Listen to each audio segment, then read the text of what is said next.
Hello dear learners, welcome back to my channel. In our previous videos, we have started a series on inheritance wherein we have been talking about the various concepts of inheritance. We have learned what is inheritance, what are its advantages and disadvantages, and how do you define inheritance for a particular class and its superclass. So how do you determine whether there can be inheritance between two classes?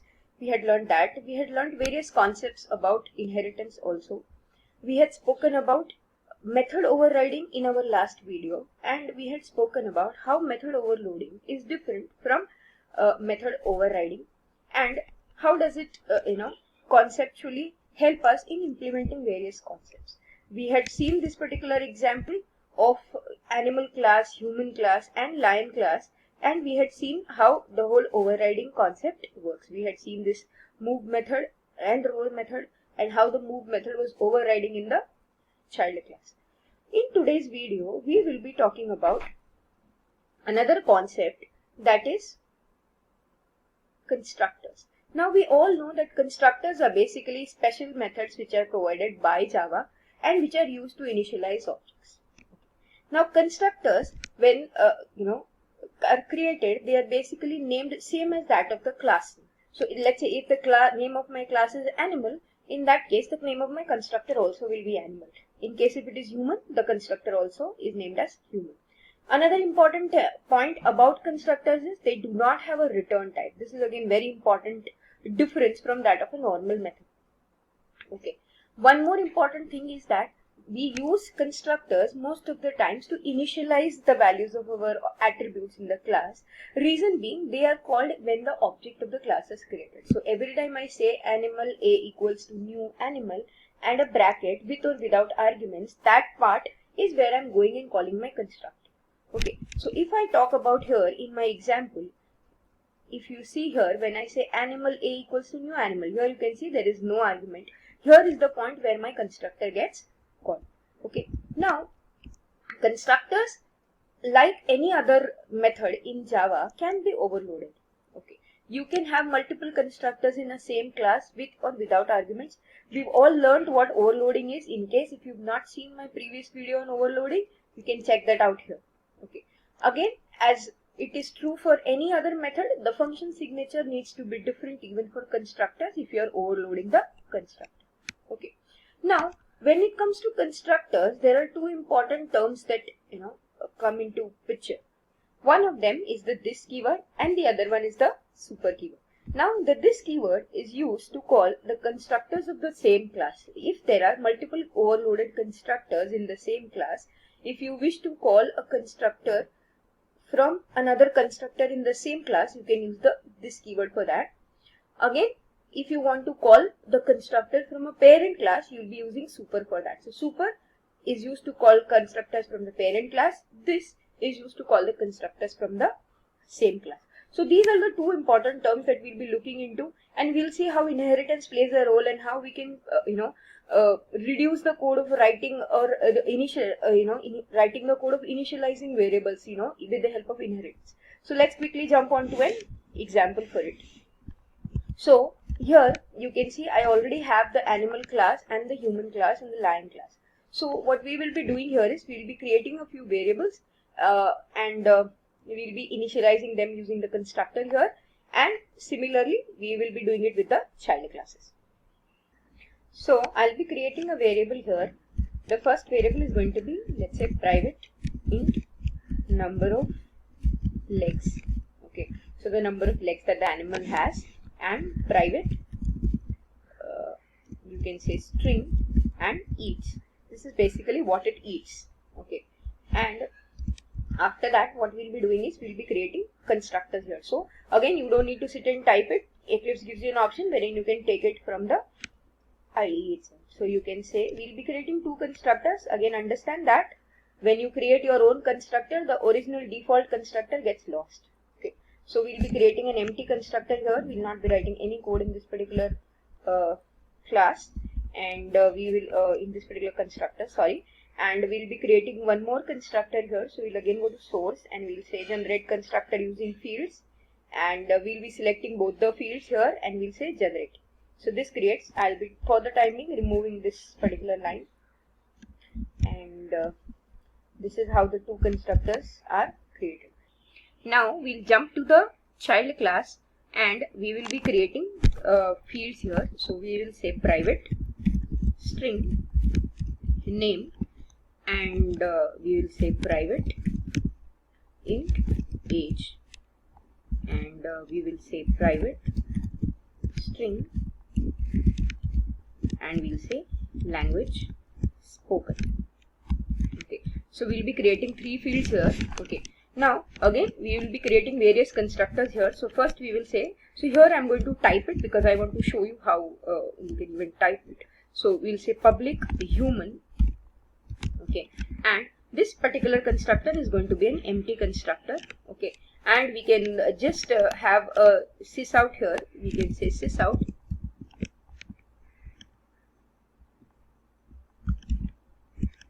empty human, or you can say rather not empty, we can say default human object. We can say default human object. Okay, or you can say just human object here.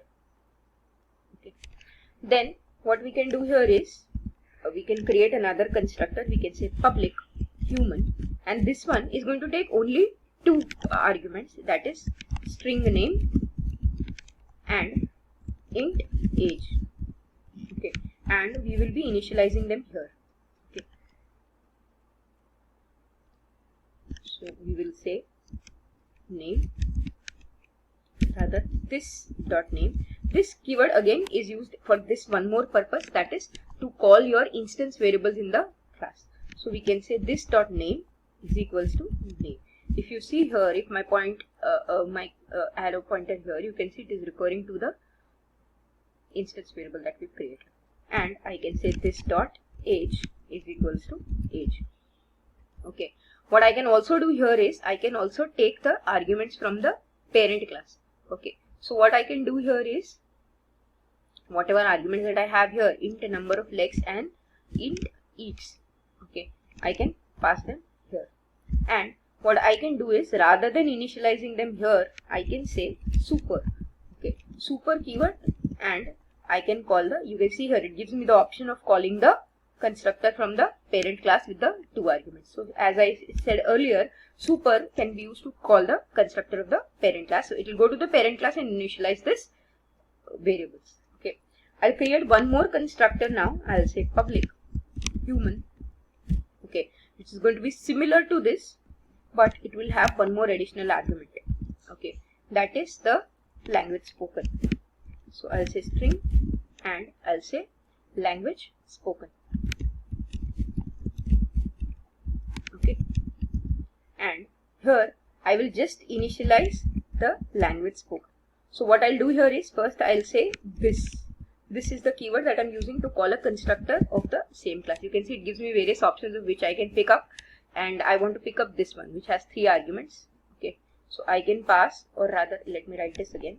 I can say this with the argument, and 4 arguments, and I can say this again dot language spoken is equals to language spoken.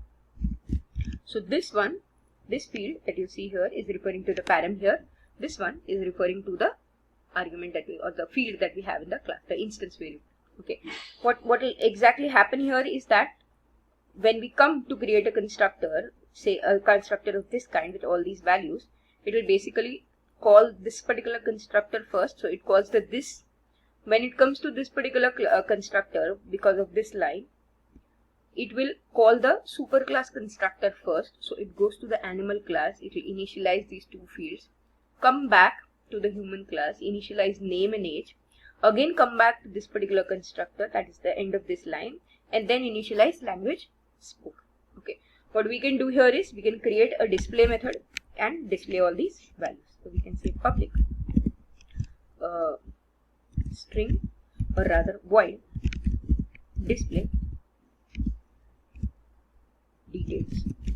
Okay, and what we can do here is we can only use the half the variables which are present here. The other half we can call from the superclasses method. So what I will do here is I will just show 4 variables that we have here. Okay, rather 3 variables that we have here, that is name, age and language spoken. Before that, what we can do is, so I'll just say sys out, and I'll say what all do we have here? We have 3 fields, that is name. So I'll say name, okay, and I'll say plus this dot name. So you can see there are various uses of the this keyword and the super keyword. That also I'll show you here in this example. We'll say system dot out dot println, and I'll say age, and I'll say plus this dot age, and I'll say sys out, and I'll say language spoken.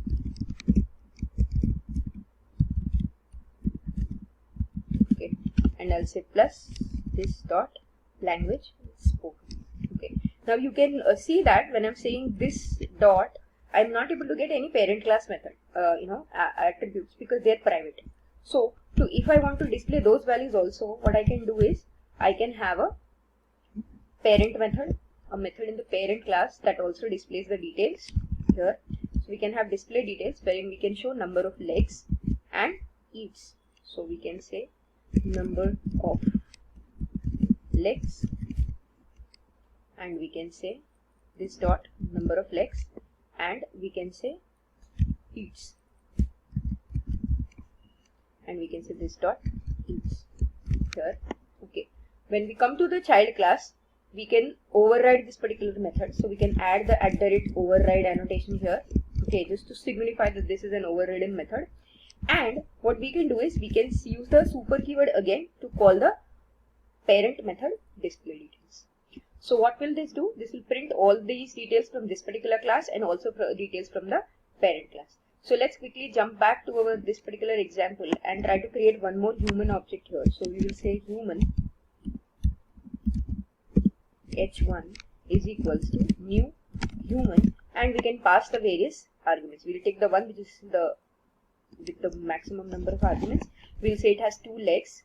It eats vegetarian food. So we can say vegetarian food, let's say, and maybe the name is John Matthew. Okay, age is, let's say, 25, and language spoken is maybe English. So if you do this, and then if I say, this is wrong, this has to be a numeric field, so this is it, and then we can just say h1 dot display details. Let's quickly try to run this and see how it works. So if we try to run this particular code, you can see it displays us all the details. Okay, that name is John Matthew, age is 25, language spoken is English, number of legs 2, and eats vegetarian food. So you can see the last 2 details came from the method in the parent class. So to summarize, what we learned today is the use of this and super in various ways. We saw that super was used to call the constructors. It was also used to call the method of the parent class. It could be any method that you want. Similarly, we also saw the use of this keyword, wherein this keyword was used to call the instance variables of the class and other constructors of the class. We could have also used it to call the method of the same class, like I would have used this dot react. Okay, it would have worked and it would have given us the option or whatever. We could pass happy here. Okay. So it will show us that also. Okay, so this is it for the day. Thank you, and please like my videos if you like my content. Share it with your family and friends, and share your comments in the comment section, and let me know what would you like to see further, or what do you like in my videos. Thank you. Bye bye.